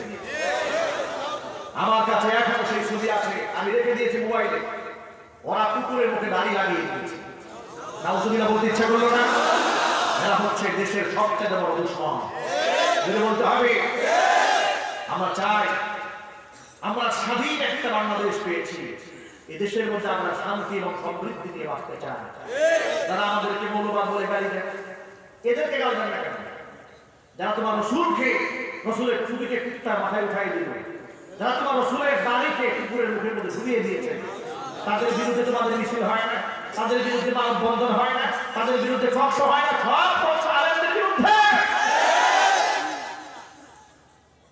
এই জন্য সকল ভাইদেরকে বলছি, আলেমরা হচ্ছে জাতির শ্রেষ্ঠ সন্তান, জাতির নিয়ামতটা। এই দেশে আলেমরা যদি না থাকতে কুকুর বিড়ালের মতো লাশ করে থাকতো রাস্তায় করোনার সময়। ভুল বললাম আমি?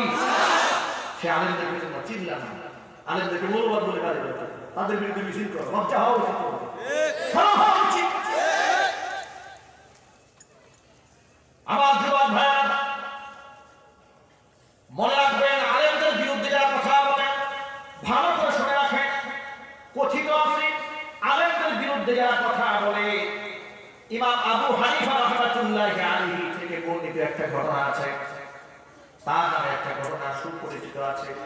একদিন তিনি বড় আলেমদেরকে নিয়ে মজলিসে বসা ছিলেন। কিছু ছেলেপেলেরা রাস্তায় খেলতেছিল, হঠাৎ করে একটা বল তার মজলিসের মধ্যে এসে পড়ে। সেই বলটা নেওয়ার জন্য যুবকরা ইতস্ততা করতেছিল যে না, ভয় পেয়ে গেছে, হুজুরদের সামনে থেকে বিয়াদবি হয়ে গেছে, বলা না যাবে না।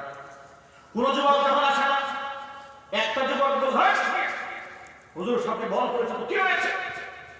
হুজুরের সামনে ভয় বলা না যাবে, লুঙ্গি উঁচা করে আসতে বলতে হবে। কি মানে এরকম বিয়াদব আছে? কথা বলে না কেন? ইদানিং বিভিন্ন মাহফিলে দেখবে বক্তা আলোচনা করছে, হঠাৎ করে একজন এসে বাধা দেয়, আমি হলাম একটা বড় নেতা। আপনাদের মনে রাখতে হবে, এখন থেকে কোন মাহফিলে যেখানে মাহফিলে কেউ বাধা দিতে যাবে, জুতা পিটা করলে তো তোর কপাল ভালো, জুতা পিটা করা যাবে না। ওকে সুন্দর মতো ছাগলে বসে দিয়া এই জায়গায় বসাই দেবে, বেঁধে বসাবেন, বেঁধে দৌড় দিতে না পারে। এরপরে বলবেন মিডিয়া আছে, ক্যামেরা আছে, এতক্ষণ তো হুজুর যে ওয়াজ করছে তোমার ভালো লাগে না, যে আয়াত যে হুজুর ওয়াজ করছে ওই আয়াতটা তুমি একটু ওয়াজ করো। কথা বলতে হবে। এই সমস্ত মানুষ নামক পশুদেরকে এভাবে শায়েস্তা না করলে সমাজে পশুর সংখ্যা বেড়ে যাবে। আর এটা যদি তখন যদি সে কথা বলতে না পারে, এরপরে যা করা সেটা পরে ফয়সালা হবে।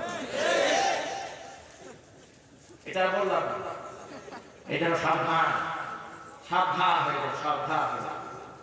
যে কথা বলতে চেয়েছিলাম, ইমাম আবু হানিফা রাহমাতুল্লাহি আলাইহি সামনে থেকে ওই ছেলেটা লুঙ্গি উঁচা করে বলটা নিয়ে গেছে।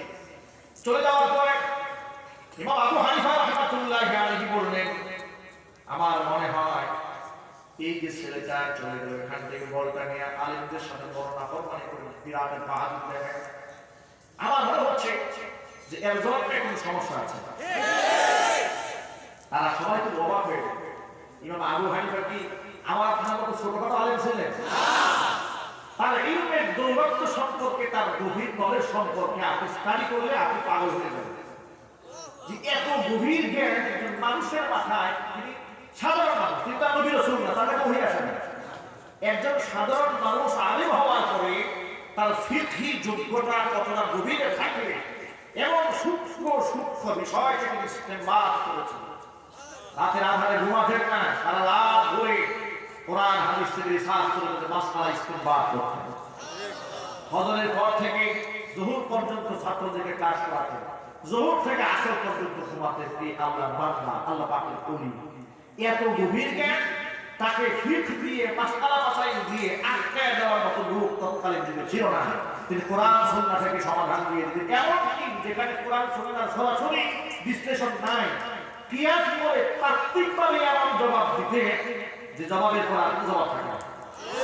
সুবহানাল্লাহ বলেন। ইমামে আযম তার উপাধি। একটা গল্প মনে পড়ে গেছে, বলবো আপনাদের সাথে? বিরক্ত হচ্ছে না তো আপনারা? মাহফিল কি চলবে?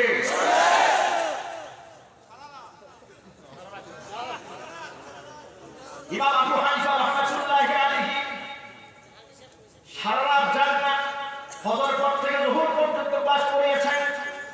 যোহরের পরে তিনি যখন বিছানায় শুতে গিয়েছেন, তার বাড়িটা তৎকালীন যুগে দোতলা বিল্ডিং। আপনারা জানেন ইমাম আবু হানিফা শুধুমাত্র একজন ইমাম আর ফকিহ ছিলেন না, তিনি একজন বড় ব্যবসায়ী ছিলেন। 40 জন আলেমকে নিজের অর্থে, নিজের খরচে 40 জন আলেমদেরকে দিয়ে ফিকহ বোর্ড করেছিলেন, যাদের 24 ঘন্টার কাজ ছিল কোরআন হাদিস নিয়ে গবেষণা করা। আর তাদের সাংসারিক সমস্ত দায়িত্ব ভার, অর্থনৈতিক দায়ভার আর ব্যয়ভার বহন করতেন ইমাম আবু হানিফা নিজের পকেট থেকে। ইমাম আবু হানিফা রাহমাতুল্লাহি আলাইহি তিনি একদিন সারা রাত জাগনা, সারাদিন তিনি যোহর পর্যন্ত কোরআন হাদিস পড়িয়েছেন ছাত্রদেরকে। যোহরের নামাজের পর যখন তিনি একটু আরাম করতে গেলেন, হঠাৎ করে এক ব্যক্তির দরজায় টক টক করে নাড়া দিয়েছে। দরজা খুলে দেখে এক লোক এসছে। জিজ্ঞেস করলো, মাত্র সবে মাত্র চোখটা লেগেছে, আর তুমি আসলা কি জন্য এসছো? বলো। তো হুজুর একটা মাসআলা জানার জন্য এলাম। বলো কি মাসআলা? তাই মাসআলা বলে গেছে আপনাকে দেখি। মাসআলা জিজ্ঞেস করতে এসেছিলাম, কিন্তু আপনাদের ভুলে গেছি, মনে নাই আমার। তো ঠিক আছে, মনে করলে এসো। লোকটা আবার চলে গেল। কিছুক্ষণ পরে যখন চোখটা আবার একটুখানি লেগে এসেছে, মাত্র ঘুমটা শুরু হয়েছে, আবার দরজার করে টক টক করে নাড়া। দরজা খুলে দিয়েছে, কাঁচা ঘুম ভেঙেছে, মেজাজ খারাপ হয়েছে। এরপর জিজ্ঞেস করি, ব্যাপারটা কি মনে করেছে? মাসআলা বলে, হ্যাঁ মনে ছিল, কিন্তু আপনাদেরকে আবার ভুলে গেছি। দুবার। লোকটা আবার চলে গেল। মনে করলে তুমি আবার আসবে। তৃতীয়বার আবার এসেছে, এসে বলে, বলো মাসআলা বলো। বলা, আপনাকে দেখে আবার ভুলে গেছি। মেজাজ কেমন খারাপ হবে? এরকম কাজ যদি আবার সরে করে আপনার সরে করে কি করতেন আপনারা? 2 প্যাকেট দিয়ে দিয়েছেন নাকি? নাকি একটা কিক মারতেন, গোলকির এই পার থেকে ওই পার। তুই আমার কাছে মাসআলা জানতে আসিস না, ফাইজলাম করতে আসিস। একটা কিক মারতেন, 3 কিক মারলেন না, রাত করলেন না, লোকটা চলে গেছে। চতুর্থবার কিছুক্ষণ পরে যখন বুঝেছে সবে মাত্র ঘুম ধরবে ধরবে মনে হয়, এমন সময় আবার টক টক করে নাড়া দিয়েছে। দরজা খুলে দিয়েছে। ব্যাপারটা মনে পড়েছে? হ্যাঁ মনে পড়ছে। কি ব্যাপার? আচ্ছা হুজুর বলেন তো, পায়খানা, মানুষের পায়খানা, কিন্তু কিটা না মিঠা? কত বড় গুরুত্বপূর্ণ মাসআলার জন্য চিন্তা করছে। এই যে প্রশ্ন করলে আপনারা বলেন, এমন প্রশ্ন শোনার পরে মেজাজ হান্ডে ভর্তি করা হওয়ার কথা না, কিন্তু মেজাজ হান্ডে ভর্তি করা হলো না। ইমাম আবু হানিফা রাহমাতুল্লাহি আলাইহি কিছু চুপ থেকে বলেন, হ্যাঁ এই প্রশ্নের সুরাহা আমি পেয়েছি। কি সুরাহা? পায়খানা যখন কাঁচা থাকে তখন এটা মিষ্টি থাকে, শুকায় যায় তখন তিতা হয়ে যায়। আপনি কেমনে বলতে চান? এরকম হাদিসে কোথাও লেখা নেই। ওর উদ্দেশ্য ছিল এমন প্রশ্ন করবো যে প্রশ্নের কোনো জবাব না কোরআনে আছে না হাদিসে আছে। কি বলেন? এই পায়খানা কি তিতা না মিঠা, এই কথা কি কোরআনে লেখা আছে? হাদিসে আছে। ইমাম আবু হানিফা রাহমাতুল্লাহ কি জবাবটা দেবেন? বললেন, পায়খানা যখন কাঁচা থাকে মিষ্টি থাকে, যখন শুকায় যায় তখন তিতা হয়ে যায়। তিনি বললেন, আপনি কিভাবে বলেন সেটা আগে বলেন। কিসে গেলে সিজিদ বাদ দিয়ে আবু হানিফা রাহমাতুল্লাহি আলাইহি বলেন এই মাসআলা আমি কিয়াস করে বের করেছি। কিয়াসটা কি? মিষ্টি জিনিসের উপরে মাছি বসে, তিতা জিনিসের উপরে কখনো মাছি বসে না। পায়খানা যখন কাছে থাকে তার উপরে মাছি বসে, মানে পায়খানা মিষ্টি। পায়খানা যখন শুকায় যায় তখন তার উপরে মাছি বসে যায়, মানে পায়খানা তিতা হয়ে গেছে। তিতা জিনিসের উপরে কখনো মাছি বসে না। কত বড় জ্ঞানী নোমান ইবনে সাবিত, ইমাম আযম, ইমাম আবু হানিফা রাহমাতুল্লাহি আলাইহি। আজকে আমাদের কিছু যুবক ভাইরা তারা মাদ্রাসায় পড়ে, কোরআন পড়ে, হাদিস পড়ে, বুখারী শরীফ পড়ে, তিরমিজি, আবু দাউদ, নাসাই, ইবনে মাজাহ, এগুলো আরবিতে বাংলা করতে জানে না। এগুলো বাংলা তরজমা পাওয়া যায় না। এখান থেকে তরজমা নিয়ে এক হাদিস পেয়েছে, পকেটে নিয়ে দৌড় দেয় আর বলে ইমাম আবু হানিফা এত বছর গবেষণা করেছে, সহি হাদিস বুঝতো না। কি বল আছে না? কত বড় বিপদগামী যুবক! সে যুবক বলে সহি হাদিস বুখারী বুঝতো না, ইমাম আবু হানিফা বুঝতো না। বুখারী শরীফে আছে, আমি যদি বলতে হয় আবু হানিফা বলতে আসতে বলতো, আবু হানিফা ভুল করে বসে আছে। আর কি বলতে যুবক, শোনো, তুমি যে হাদিসটা পড়েছো 1400 বছর পরে, 1000 বছর পরে, হাদিস 1000 বছর আগে ইমাম আবু হানিফা এই হাদিস গবেষণা করতে করতে রাত দিন একাকার করে শত সহস্র কিতাব রচনা করেছেন। আল্লাহু আকবার। তিনি ছিলেন মুস্তাহিদ, আর তুমি হয়ে গেছো কেমন মুস্তাহিদ? তুমি দেখে আগে করতে পারো না। তুমি এত বড় আলেমের সমালোচনা করো, দেখবে সমাজে কিছু লোক আছে তারা সূরা ফাতিহা না জানলেও ইমাম সাহেবের ভুলটা সবার আগে ধরতে পারে। না এরকম লোক এলাকায় না। ইমাম সাহেবের ভুল ধরার জন্য কিছু মুসল্লি মত পেতেই থাকে, মুয়াজ্জিনের ভুল ধরার জন্য, খাদিমের ভুল ধরার জন্য। এক লোক বলে সর্বনাশ হয়েছে, সর্বনাশ হয়েছে। বলে কি সর্বনাশ হয়েছে? তাড়াতাড়ি বলো। ওই বিরাট সর্বনাশ হয়ে গেছে, কিয়ামত অত্যাসন্ন। আর বেটা বড়টা কি হয়েছে? তো হুজুর যে পেশাব করে কুলুপ নেই, খালি পানি নিয়ে উঠে গেছে, সর্বনাশ হয়ে গেছে, কিয়ামত অত্যাসন্ন। যিনি এই কথা প্রচার করতে আবার পায়খানার জন্য পানি নেয় না। কথা বলে বাস্তবতা আছে না? সাবধান, আলেমদেরকে ছাড় পেতে করবে না, আলেমদেরকে ভালোবাসা মহব্বত করবে। ইমাম আবু হানিফা রাহমাতুল্লাহি আলাইহি বললেন, এই ছেলেটা বল নিয়ে গেল, আমার মনে হচ্ছে ধরতে ভেজাল আছে। সাথী শক্তি যারা ছিল আশ্চর্য হয়ে গেলেন, আপনি কেমনে বললেন? খোঁজখবর নিয়ে দেখে, খোঁজখবর নিয়ে দেখে আসলে যে ছেলেটা বল নিয়ে দিয়েছে তার বাবার কোনো হদিস নাই, তার সন্তান পয়দা হয়েছে। এই জন্য এখান থেকে আভাস দিতে হবে, আলেমদের সাথে যারা বেয়াদবি ও নাফরমানি করে তারা নিজের জন্মের পরিচয় আগে ঠিক করে নিতে হবে। খবরদার নাফরমানি করবেন আলেমদের সাথে। আলেমরা নবীদের ওয়ারিস, কাদের ওয়ারিস বলতে হবে। ওজিবাদ ভাইরা, আল্লাহ নবী সাল্লাল্লাহু আলাইহি সাল্লাম যেমন তিনি শাহিদ ছিলেন, একজন সাক্ষী ছিলেন, আবার তিনি একজন সুসংবাদদাতা ছিলেন, আবার তিনি ভীতি প্রদর্শনকারীও ছিলেন, আবার তিনি দাঈ ইলাল্লাহ ছিলেন, আবার এই দাওয়াতি কার্যক্রম পরিচালনা করতে গিয়ে কাফের বেঈমান মুনাফিকদের আনুগত্য তিনি করেন নাই। যদি তিনি মুনাফিকদের সাথে কাফেরদের সাথে কম্প্রোমাইজ করে থাকতে পারতেন তাহলে তাকে মক্কাতুল মুকাররমা থেকে হিজরত করে মদিনায় যাওয়ার প্রয়োজন হতো না। এই জন্য ঈমান আমার সবার আগে।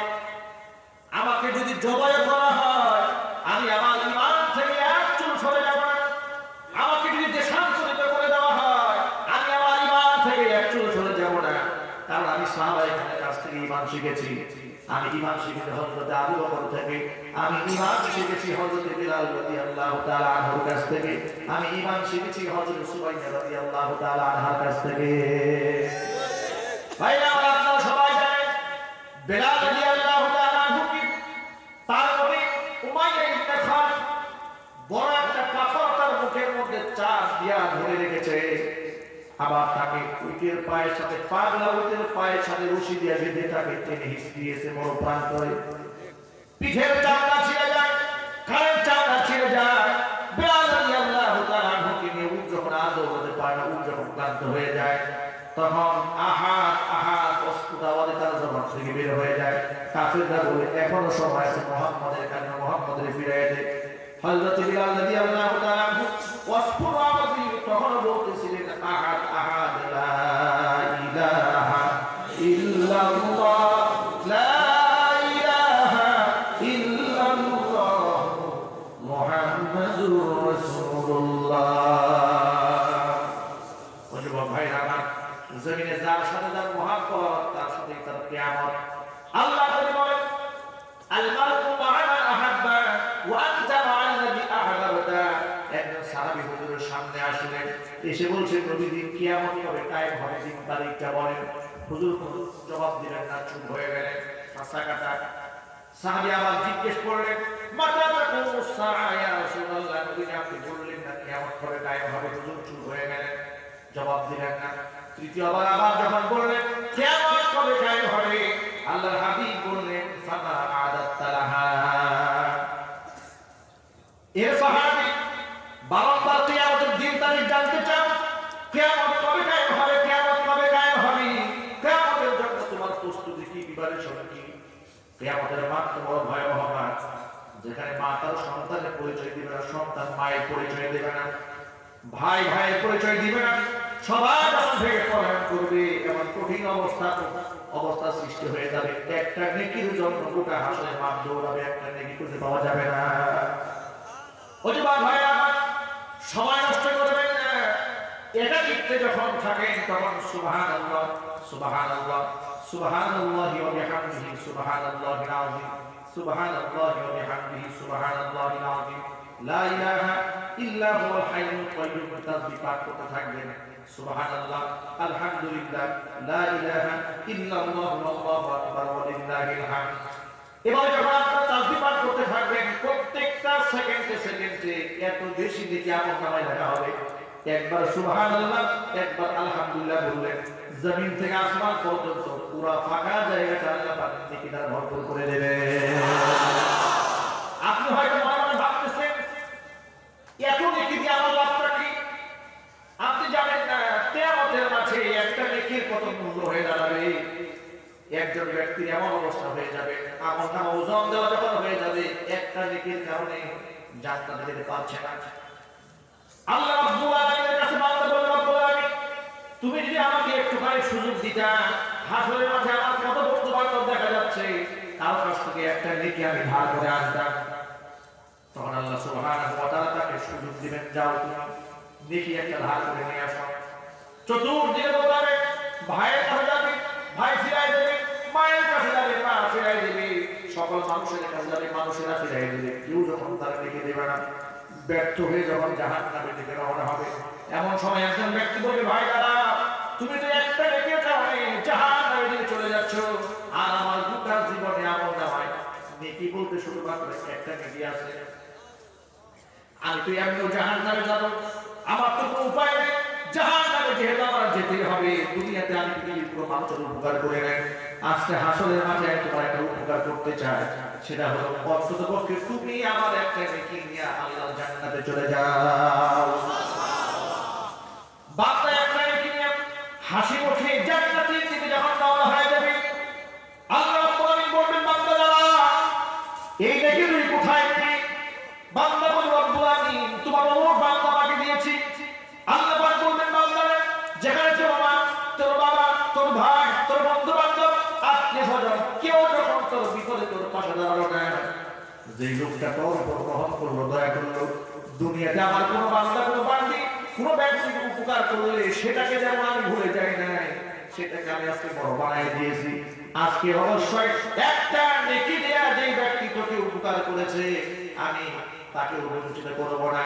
জান্নাতের ফয়সালা শুধুমাত্র তোর জন্য একা নয়, যে তোকে একটা নেকি দিয়া জান্নাতে যাওয়ার সুযোগ করে দিয়েছে, তাকে সকলের জন্য জান্নাতের ফয়সালা করে দিলাম। ওজব ভাই আমার, এই জন্য দুনিয়াতে নেক কাজে একজন আরেকজনকে সাহায্য করবে। কোরআন মাজিদে আল্লাহ পাক বলেছেন, তাআওয়ানু আলাল বিররি ওয়াত তাকওয়া ওয়া লা তাআওয়ানু আলাল ইসমি ওয়াল উদওয়ানি ওয়াত্তাকুল্লাহ। নেক কাজে একে অপরকে সাহায্য করো, সহযোগিতা করো, অন্যায় কাজে কেউ কাউকে সাহায্য করো না, সহযোগিতা করো না। কারণ হচ্ছে হুজুর বলেন আদ-দালু আলাল খাইরি কাফাইলিহি ওয়াদ-দালু আলাশ শাররি কাফাইলিহি। যেই ব্যক্তি কোন নেক কাজের রাস্তা অন্য ব্যক্তিকে দেখায় দেয়, ওই ব্যক্তি নিজে যদি ওই কাজটা নাও করে, অন্যকে ভালো কাজের রাস্তা দেখায় দেওয়ার কারণে ওই লোকটা ভালো কাজ করার কারণে যে সওয়াব পেয়েছে তার আল্লাহ থেকে সওয়াব কামানো হবে না, যে রাস্তা দেখিয়ে দিয়েছে তাকে আল্লাহ পাক সমপরিমাণ সওয়াব দান করে দেবে। ভালো কাজে আপনারা তো অবশ্যই ভালো কাজে একজন আরেকজনকে সাহায্য করুন, সহযোগিতা করুন। মসজিদে আসার ক্ষেত্রে, মাদ্রাসা নির্মাণের ক্ষেত্রে আপনারা একে অপরকে সাহায্য করবেন। আল্লাহ সুবহানাহু ওয়া তাআলা আমাদের সকলকে কবুল করুন। সকলে চিৎকার দেন আল্লাহুম্মা আমিন। প্রিয় ভাইরা আমার, আমরা দিনের কাজে একে অপরকে সাহায্য করতে পারবো ইনশাআল্লাহ। জোরে বলতে হবে পারবো ইনশাআল্লাহ। কারা কারা দোয়া করতে চায়? আল্লাহ পাক আমাদের সকলকে কবুল করেন। সকলে আল্লাহুম্মা আমিন। হাত নামান, হাত নামান। এটা তো অন্যায় কাজে কেউ কাউকে সাহায্য করা যাবে না। কারণ হচ্ছে অন্যায় কাজে সাহায্য করলে ওই যে অন্যায় কাজে করেছে তার আমলনামা যে পরিমাণ গুনাহ হবে, আপনার আমলনামা সব পরিমাণ গুনাহ হবে। আপনি হয়তো বলতে পারেন অন্যায় কাজ করি না, নবী করিম সাল্লাল্লাহু আলাইহি ওয়াসাল্লাম বলেছেন আদ-দালু আলা শাররি কাফাইলিহি, অন্যায় কাজের রাস্তা দিয়ে গিয়েছে নিজে যেন সেই কাজটা করেছে, ভালো কাজের রাস্তা দিয়ে দেখিয়েছে ভালো কাজ যেন সে নিজে করেছে। এজন্য ন্যায় কাজে একে অপরের পাশে দাঁড়াবেন। কেউ যদি ইসলাম মানতে চায়, কেউ যদি ধর্ম মানতে চায়, একজন আরেকজনের বন্ধু হিসেবে, সহপাঠী হিসেবে, সহযোদ্ধা হিসেবে দাঁড়িয়ে যাবে। উপহাস করবেন না, গালিগালাজ করবেন না। একজন লোক নতুন নতুন নামাজি হয়েছে, দেখবেন প্রথম প্রথম নামাজি হলে প্রতিবেশীরা অনেক ধরনের কথা বলবে। কিরে তুই তো মৌলবী হয়ে গেলি, দেখা যাচ্ছে কথা বলেন, তুমি তো হুজুর হয়ে গেল, তুমি তো মোল্লা হয়ে গেল, তুমি তো মৌলবী হয়ে গেল, ইত্যাদি ইত্যাদি হাজার কথা। আপনি সমস্ত কথা এক কান দিয়ে শুনবেন, আরেক কান দিয়ে বের করে দিবেন। তার কারণ হচ্ছে নবী করিম সাল্লাল্লাহু আলাইহি ওয়াসাল্লামের সাহাবী সালমান ফারসি রাদিয়াল্লাহু তাআলা আনহু, তিনি একদিন খানা খাচ্ছিলেন বিদেশি মেহমানের সামনে, লুকমার একটা অংশ তার থেকে পড়ে যায়। সালমান ফারসি রাদিয়াল্লাহু তাআলা আনহু লুকমা যখন উঠায় খাচ্ছিলেন, পাঁচটা খাদেম বললেন হুজুর এই কাজটা আপনি না করলেও পারতেন, এই যে বিদেশি মেহমান আপনাকে ছোট মনে করবে, খারাপ মনে করবে। সালমান ফারসি রাদিয়াল্লাহু তাআলা আনহু বলেন আ'আতুরু সুন্নাত হাবিবি সাল্লাল্লাহু আলাইহি ওয়াসাল্লাম লিহাউলাইল হুমাকা, আমি এই সমস্ত বেকুবা গাধাদের জন্য, বুকাদের জন্য কি আমার রাসূলের সুন্নাত ছেড়ে দেব? আল্লাহু আকবার। এটা না আমার রাসূলের সুন্নাত ছেড়ে দেব? যুবক ভাইরা আজকে থেকে 5 ওয়াক্ত নামাজ থাকবে কাকা? ইনশাআল্লাহ। কাকা নামাজ থাকবে ইনশাআল্লাহ? বুকের দাড়িও থাকবে ইনশাআল্লাহ? কোন কোন যুবকের থাকবে বা দাড়িগুলোর জন্য হাত দেখতে চাই? কি মনে থাকবে ইনশাআল্লাহ? বাড়িতে গেলে মনে থাকবে নাকি ভুলে যাবে? এই কথা যেন মাথায় থাকে, হাত নামান। এখন অনেক লোকেরা নতুন নতুন দাড়ি রেখে বিপাকে পড়ছে। এই বিপাকটা হচ্ছে বিয়ে করতে গিয়ে পাত্রী খুঁজে পায় না। এখানে দরকার নাই, বিবাহ করেন না কেন? হাত দিচ্ছি, বিবাহ যারা করেন নাই ভবিষ্যতে করার নিয়ত আছে। এই অবিবাহিত একজন কুমার পাওয়া গেছে, ওদের এক বিবাহ করে না, এখন নিয়ত আছে। এটা যদি বাড়ির লোকেরা জানে তাকে ঘুরতে দেওয়া পারবে, রেডে লাজারি হবে আজকে। ভাইরা হাত নামা। বিবাহ করার সময় দিনদারিতাকে প্রাধান্য দিতে হবে, ঠিক কি না? আল্লাহ যেন কবুল করেন। রংপুর থেকে আমার এক ভাই, আমার অত্যন্ত ভক্ত, তিনি দীর্ঘদিন পর আমাকে ফোন দিয়ে বলছেন হুজুর একটা বিপদে পড়ে আপনাকে ফোন দিয়েছি। বিপদটা কি? যে জুমার বয়ান শুনে আপনার জুমার নসিহত শুনে মুখে দাঁড়িয়ে রেখেছে, দাঁড়িটা মোটামুটি বেশ লম্বা হয়েছে। বাড়িতে এসেছি, বাড়ির সবাই আমাকে বিবাহ করাবো, গার্জিয়ান। কিন্তু এমন মুসিবত হয়েছে 3-4 জায়গায় পাত্রী দেখেছি, সবার ডিমান্ড একটা, পাত্রের দাড়ি কাটলে পাত্রীর সঙ্গে বিবাহ করতে রাজি, তার সঙ্গে বিবাহ হবে। এখন তিনি আমাকে জানতে চাচ্ছেন হুজুর তাহলে আমি কি বিবাহটা ঠিক রাখার জন্য, বিবাহ করার জন্য আমি কি দাড়িটা কামাতে পারি কিনা? আমি তাকে বললাম যে ভাই, যে মেয়েটা আপনার মুখের দাড়িটাকে অবজ্ঞা করেছে, দাড়ি কাটার হুমকি দিয়েছে বিয়ে করার আগেই, এ তো খান্নাস হয়েছে। এই খান্নাস এবং দাইয়ুস মহিলা তো আপনার মতো ইমানদারের বউ হওয়ার যোগ্যতাই রাখে না। কথা বলেন ঠিক কিনা? এর মানে দাড়ি ছাড়া বহুত লোকের সাথে তাদের ইতিশ থাকতেও পারে। এই খাসলাতের দাড়ি বিবাহ করবেন না, দুনিয়াতেই জাহান্নাম বানাবে। পরকালে দুজকে জ্বলতে হবে না, এমন দুজক জমিয়ে শুরু হবে যে আগুনে পুড়তে পুড়তে এমন কয়লা হবে যে কয়লা না যায় বলা না যায় দেখানো। আজকে জুমার পরে আমার এক মুসিবত আসছে, আজকে এসে বলতে হুজুর মাত্র 9 মাস হয়েছে বিবাহ করতে, এমন মুসিবতে আসি যে এটা বলাও যায় না।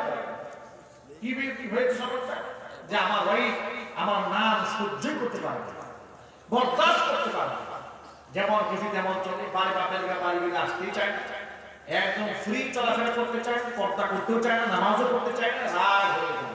আমি বললাম কি দেখে বিবাহ করতে হবে, খালি সুন্দর দেখছে, আর কি দেখেছেন সুন্দর দেখেছে। এই জন্য সাবধান, নবী করিম সাল্লাল্লাহু আলাইহি ওয়াসাল্লাম বলেছেন 4টা জিনিস দেখে মেয়েদেরকে বিবাহ করা হয়। তুমকা হল মারআতু লিআরবা'a লিমালিহা ওয়া লিজামালিহা ওয়া লিহাসাবিহা ওয়া লিদীনিহা। সৌন্দর্যটা দেখে, টাকা পয়সা দেখে, বংশ আভিজাত্য দেখে, দিনদারিতাটাকে দেখে, এই 4টা গুণের মধ্যে সর্বপ্রথম বিদায়াতুদ দ্বীন, ধর্মটাকে প্রাধান্য দিবা। সুবহানাল্লাহ। তালিবাকে না, এটা কি প্রাধান্য না দেওয়া সব আছে, ধর্ম নাই, দিন নাই, তাহলে দুঃখ ছাড়া উপায় নাই। আল্লাহ পাক যেন আমার ভাইদেরকে এই কথা বুঝার তৌফিক দান করেন। ভাইরা, বিদায় হওয়ার আগে আপনাদের অনুরোধ জানাচ্ছি, আমার লিখিত একটা বই এসেছে বাজারে, আপনারা যাওয়ার সময় ইনশাআল্লাহ নিতে পারেন। দেশ এবং বিদেশ থেকে যে লোকেরা আমাকে প্রশ্ন করে, সেই প্রশ্নের জবাবগুলো কোরআন এবং হাদিসের ফিকহের কিতাবে রেফারেন্স সহ এখানে আমি তুলে ধরার চেষ্টা করি। বিশেষ করে মা-বোনদের অসংখ্য অজানা প্রশ্ন, রমজান মাস যখন আসলে মা-বোনরা ফুল দিয়ে দাঁড়ায় ফেলে, এই প্রশ্নগুলো এখানে জমা করে কোরআন হাদিসের রেফারেন্স সহ লেখা হয়েছে। মাত্র 100 টাকা করে কপি, ওই স্টেজে কিছু বই আছে, আর যেখানে গাড়ি রাখা আছে গাড়িতেও বেশ কিছু কপি আছে। যাদের সুযোগ হয় আপনারা মোনাজাতের পরে আপনারা এটা সংগ্রহ করতে পারেন ইনশাআল্লাহ। আল্লাহ পাক সকলকে কবুল করেন। আমি আপনাদের কাছে অনুরোধ জানাচ্ছি যে এখানে একটা রুমাল পাঠিয়ে দেওয়া হবে, উঠা বসা করবেন না, একদম মানুষ আপনারা ধরতে ধারণ করে সবার করে এতক্ষণ বয়ান শুনেছেন, একটা লোক উঠা বসা করবেন। আমি একটা রুমাল পাঠিয়ে দিচ্ছি, এই রুমালের মধ্যে যে যা করেন আপনারা একটু নগদ শামিল হয়ে যাবেন ইনশাআল্লাহ। আর এখানে মাদ্রাসার ছাত্রদের থাকার জন্য 2টি রুম তৈরি করতে হবে, সহযোগিতা কামনা করেছেন কমিটি। কোনো ভাই যদি এখানে সাহায্য সহযোগিতা করতে চান তাহলে আপনার নামটা লিখাতে পারেন, ইনশাআল্লাহ আপনাদের জন্য আমরা দোয়া করব। আল্লাহ সুবহানাহু ওয়া তাআলা আপনাদের দাওয়াতকে কবুল করেন। ছাত্র ভাইরা কেউ রুমালটা নিয়ে যায় না কেন?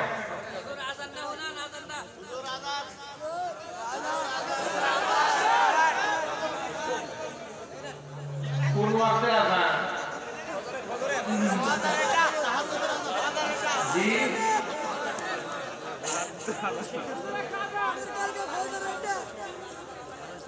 সুবহানাল্লাহ।